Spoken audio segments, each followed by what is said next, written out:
ಬೀದರ್ನಲ್ಲಿ ರಾಬರಿ ನಡೆದ ಮರುದಿನವೇ ಮಂಗಳೂರಿನಲ್ಲೂ ಕೂಡ ಭಯಂಕರ ಬ್ಯಾಂಕ್ ರಾಬರಿ ನಡೆದು ಹೋಗಿತ್ತು. ಕೋಟೆಕರ್ ಬ್ಯಾಂಕ್ನಲ್ಲಿ ನಡೆದ ಚಿನ್ನ ದರೋಡೆ ಪ್ರಕರಣಕ್ಕೆ ಸಂಬಂಧಪಟ್ಟಂತೆ ಇದೀಗ ಪೊಲೀಸರ ಹುಡುಕಾಟ ಮತ್ತಷ್ಟು ಮುಂದುವರೆದಿದೆ. ಅದರಲ್ಲೂ ನೇರವಾಗಿ ಮುಂಬೈನ ಗೋಲ್ಡ್ ಬ್ಲಾಕ್ ಮಾರ್ಕೆಟ್ ಮೇಲೆ ಖಾಕಿ ಕಣ್ಣಿಟ್ಟಿದೆ. ಕೇರಳ, ತಮಿಳುನಾಡಿನಲ್ಲಿ ಕೂಡ ಪೊಲೀಸರು ತಲಾಶ್ ನಡೆಸಿದ್ದಾರೆ. ಕಳ್ಳರನ್ನ ಲಾಕ್ ಮಾಡೋದಕ್ಕೆ ಪೊಲೀಸರು ಹರಸಾಹಸ ಪಡ್ತಿದ್ದಾರೆ. ಕ್ಷಣ ಕ್ಷಣಕ್ಕೂ ಪೊಲೀಸರಿಗೆ ಕಗ್ಗಂಟಾಗ್ತಾ ಇದೆ. ರಾಬರಿ ಕೇಸ್, ಕದ್ದ ಚಿನ್ನವನ್ನ ಬ್ಲಾಕ್ ಮಾರ್ಕೆಟ್ನಲ್ಲಿ ಮಾರಾಟ ಮಾಡೋ ಶಂಕೆ ಇದೆ.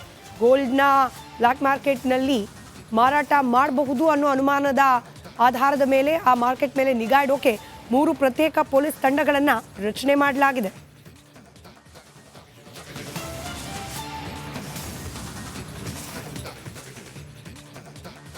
ಮತ್ತಷ್ಟು ಡೀಟೇಲ್ಸ್ ನಮ್ಮ ಪ್ರತಿನಿಧಿ ದಿನೇಶ್ ನೀಡ್ತಾ ಹೋಗ್ತಾರೆ. ದೂರವಾಣಿ ಸಂಪರ್ಕದಲ್ಲಿದ್ದಾರೆ. ದಿನೇಶ್, ಈ ಬ್ಯಾಂಕ್ ದರೋಡೆ ಪ್ರಕರಣಕ್ಕೆ ಸಂಬಂಧಪಟ್ಟಂತೆ ಖದೀಮರ ಪತ್ತೆ ಜೊತೆಗೆ ಕಳ್ಳತನವಾಗಿರುವ ಗೋಲ್ಡ್ ಪತ್ತೆ ಎರಡೂ ಕೂಡ ಕ್ಲಿಷ್ಟಕರವಾಗ್ತಾ ಇದೆ ಪೊಲೀಸರಿಗೆ.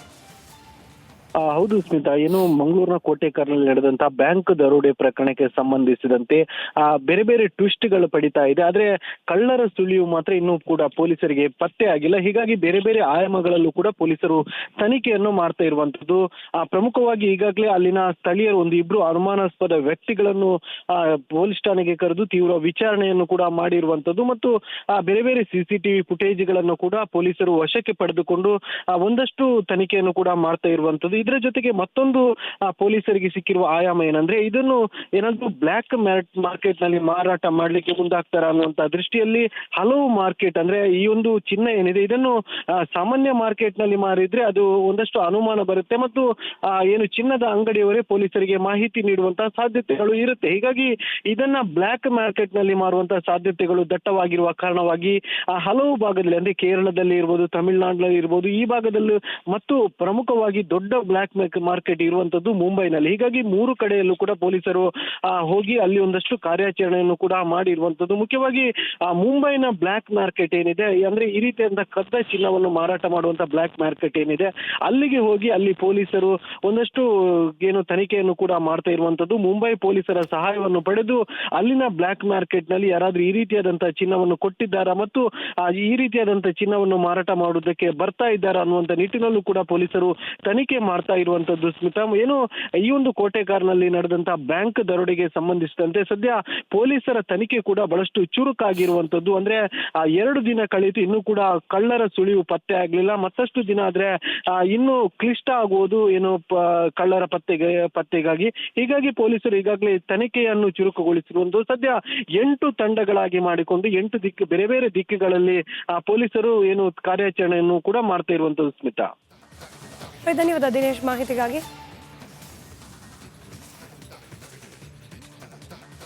ಇನ್ನು ಬೀದರ್ನಲ್ಲಿ ರಾಬರಿ ನಡೆದ ಮರುದಿನವೇ ಮಂಗಳೂರಿನಲ್ಲೂ ಕೂಡ ಭಯಂಕರ ಬ್ಯಾಂಕ್ ರಾಬರಿ ನಡೆದು ಹೋಗಿತ್ತು. ಕೋಟೆಕರ್ ಬ್ಯಾಂಕ್ನಲ್ಲಿ ನಡೆದ ಚಿನ್ನ ದರೋಡೆ ಪ್ರಕರಣಕ್ಕೆ ಸಂಬಂಧಪಟ್ಟಂತೆ ಇದೀಗ ಪೊಲೀಸರ ಹುಡುಕಾಟ ಮತ್ತಷ್ಟು ಮುಂದುವರೆದಿದೆ.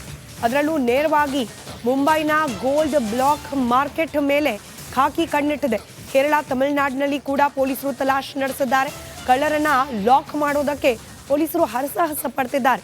ಕ್ಷಣ ಕ್ಷಣಕ್ಕೂ ಪೊಲೀಸರಿಗೆ ಕಗ್ಗಂಟಾಗ್ತಾ ಇದೆ. ರಾಬರಿ ಕೇಸ್, ಕದ್ದ ಚಿನ್ನವನ್ನ ಬ್ಲಾಕ್ ಮಾರ್ಕೆಟ್ನಲ್ಲಿ ಮಾರಾಟ ಮಾಡೋ ಶಂಕೆ ಇದೆ.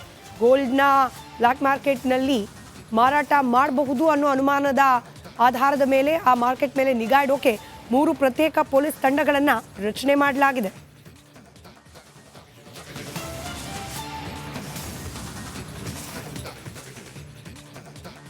ಮತ್ತಷ್ಟು ಡೀಟೇಲ್ಸ್ ನಮ್ಮ ಪ್ರತಿನಿಧಿ ದಿನೇಶ್ ನೀಡ್ತಾ ಹೋಗ್ತಾರೆ. ದೂರವಾಣಿ ಸಂಪರ್ಕದಲ್ಲಿದ್ದಾರೆ. ದಿನೇಶ್, ಈ ಬ್ಯಾಂಕ್ ದರೋಡೆ ಪ್ರಕರಣಕ್ಕೆ ಸಂಬಂಧಪಟ್ಟಂತೆ ಖದೀಮರ ಪತ್ತೆ ಜೊತೆಗೆ ಕಳ್ಳತನವಾಗಿರುವ ಗೋಲ್ಡ್ ಪತ್ತೆ ಎರಡೂ ಕೂಡ ಕ್ಲಿಷ್ಟಕರವಾಗ್ತಾ ಇದೆ ಪೊಲೀಸರಿಗೆ. ಹೌದು ಸ್ಮಿತಾ, ಏನು ಮಂಗಳೂರಿನ ಕೋಟೆಕರ್ನಲ್ಲಿ ನಡೆದಂತಹ ಬ್ಯಾಂಕ್ ದರೋಡೆ ಪ್ರಕರಣಕ್ಕೆ ಸಂಬಂಧಿಸಿದಂತೆ ಬೇರೆ ಬೇರೆ ಟ್ವಿಸ್ಟ್ಗಳು ಪಡಿತಾ ಇದೆ. ಆದ್ರೆ ಕಳ್ಳರ ಸುಳಿವು ಮಾತ್ರ ಇನ್ನೂ ಕೂಡ ಪೊಲೀಸರಿಗೆ ಪತ್ತೆ ಆಗಿಲ್ಲ. ಹೀಗಾಗಿ ಬೇರೆ ಬೇರೆ ಆಯಾಮಗಳಲ್ಲೂ ಕೂಡ ಪೊಲೀಸರು ತನಿಖೆಯನ್ನು ಮಾಡ್ತಾ ಇರುವಂತದ್ದು.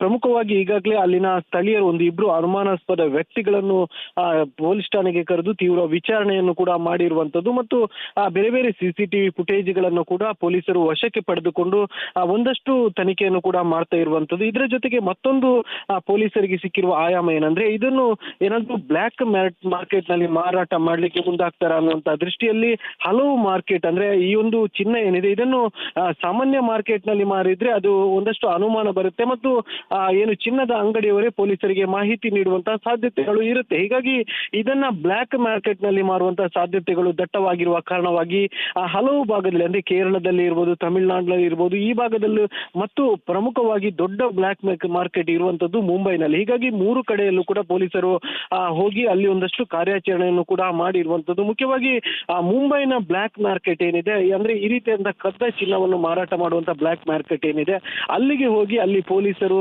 ಒಂದಷ್ಟು ಏನು ತನಿಖೆಯನ್ನು ಕೂಡ ಮಾಡ್ತಾ ಇರುವಂತದ್ದು. ಮುಂಬೈ ಪೊಲೀಸರ ಸಹಾಯವನ್ನು ಪಡೆದು ಅಲ್ಲಿನ ಬ್ಲ್ಯಾಕ್ ಮಾರ್ಕೆಟ್ ನಲ್ಲಿ ಯಾರಾದ್ರೂ ಈ ರೀತಿಯಾದಂತಹ ಚಿನ್ನವನ್ನು ಕೊಟ್ಟಿದ್ದಾರಾ ಮತ್ತು ಈ ರೀತಿಯಾದಂತಹ ಚಿನ್ನವನ್ನು ಮಾರಾಟ ಮಾಡುವುದಕ್ಕೆ ಬರ್ತಾ ಇದ್ದಾರಾ ಅನ್ನುವಂತ ನಿಟ್ಟಿನಲ್ಲೂ ಕೂಡ ಪೊಲೀಸರು ತನಿಖೆ ಮಾಡ್ತಾ ಇರುವಂತದ್ದು. ಸ್ಮಿತಾ, ಏನು ಈ ಒಂದು ಕೋಟೆಕಾರ್ನಲ್ಲಿ ನಡೆದಂತಹ ಬ್ಯಾಂಕ್ ದರೋಡೆಗೆ ಸಂಬಂಧಿಸಿದಂತೆ ಸದ್ಯ ಪೊಲೀಸರ ತನಿಖೆ ಕೂಡ ಬಹಳಷ್ಟು ಚುರುಕಾಗಿರುವಂತದ್ದು. ಅಂದ್ರೆ 2 ದಿನ ಕಳೆಯಿತು, ಇನ್ನೂ ಕೂಡ ಕಳ್ಳರ ಸುಳಿವು ಪತ್ತೆ ಆಗ್ಲಿಲ್ಲ. ಮತ್ತಷ್ಟು ದಿನ ಆದ್ರೆ ಇನ್ನು ಕ್ಲಿಷ್ಟ ಆಗುವುದು ಏನು ಕಳ್ಳರ ಪತ್ತೆಗಾಗಿ. ಹೀಗಾಗಿ ಪೊಲೀಸರು ಈಗಾಗಲೇ ತನಿಖೆಯನ್ನು ಚುರುಕುಗೊಳಿಸಿರುವುದು. ಸದ್ಯ 8 ತಂಡಗಳಾಗಿ ಮಾಡಿಕೊಂಡು 8 ಬೇರೆ ಬೇರೆ ದಿಕ್ಕುಗಳಲ್ಲಿ ಪೊಲೀಸರು ಏನು ಕಾರ್ಯಾಚರಣೆಯನ್ನು ಕೂಡ ಮಾಡ್ತಾ ಇರುವಂತದ್ದು. ಸ್ಮಿತಾ, ಧನ್ಯವಾದ ದಿನೇಶ್ ಮಾಹಿತಿಗಾಗಿ.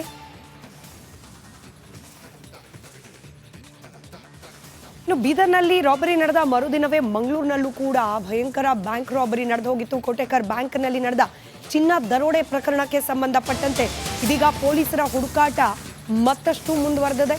ಅದರಲ್ಲೂ ನೇರವಾಗಿ ಮುಂಬೈನ ಗೋಲ್ಡ್ ಬ್ಲಾಕ್ ಮಾರ್ಕೆಟ್ ಮೇಲೆ ಖಾಕಿ ಕಣ್ಣಿಟ್ಟಿದೆ. ಕೇರಳ, ತಮಿಳುನಾಡಿನಲ್ಲಿ ಕೂಡ ಪೊಲೀಸರು ತಲಾಶ್ ನಡೆಸಿದ್ದಾರೆ. ಕಳ್ಳರನ್ನ ಲಾಕ್ ಮಾಡೋದಕ್ಕೆ ಪೊಲೀಸರು ಹರಸಾಹಸ ಪಡ್ತಿದ್ದಾರೆ. ಕ್ಷಣಕ್ಕೂ ಪೊಲೀಸರಿಗೆ ಕಗ್ಗಂಟಾಗ್ತಾ ಇದೆ. ರಾಬರಿ ಕೇಸ್, ಕದ್ದ ಚಿನ್ನವನ್ನ ಬ್ಲ್ಯಾಕ್ ಮಾರ್ಕೆಟ್ನಲ್ಲಿ ಮಾರಾಟ ಮಾಡೋ ಶಂಕೆ ಇದೆ. ಗೋಲ್ಡ್ನ ಬ್ಲ್ಯಾಕ್ ಮಾರ್ಕೆಟ್ನಲ್ಲಿ ಮಾರಾಟ ಮಾಡಬಹುದು ಅನ್ನೋ ಅನುಮಾನದ ಆಧಾರದ ಮೇಲೆ ಆ ಮಾರ್ಕೆಟ್ ಮೇಲೆ ನಿಗಾ ಇಡೋಕೆ 3 ಪ್ರತ್ಯೇಕ ಪೊಲೀಸ್ ತಂಡಗಳನ್ನು ರಚನೆ ಮಾಡಲಾಗಿದೆ.